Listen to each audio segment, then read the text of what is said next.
بسم اللہ الرحمن الرحیم۔ السلام علیکم۔ کیا آپ خوف، پریشانی یا بے چینی کا شکار ہے؟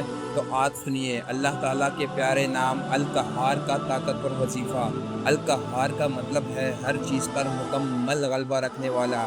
اللہ تعالیٰ قرآن میں فرماتے ہیں وَهُوَ الْوَاحِدُ الْقَهَّارُ، اور وہی ایک ہے، سب پر غالب ہے۔ یہ مبارک نام دل سے خوف اور وسوسے دور کرتا ہے۔ اگر آپ مشکلات میں مبتلا ہیں تو ہر نماز کے بعد 100 مرتبہ یا قہار پڑھیے۔ فجر کے بعد 313 مرتبہ یا قہار پڑھنا بھی بہت فائدہ مند ہے۔ شروع اور آخر میں 11 مرتبہ درود شریف ضرور پڑھیے۔ یہ وظیفہ اللہ پر یقین مضبوط کرتا ہے اور دل کو سکون دیتا ہے۔ نبی کریم صلی اللہ علیہ وآلہ وسلم نے فرمایا اللہ کے 99 نام ہے، جو انہیں یاد کرے گا وہ جنت میں داخل ہوگا۔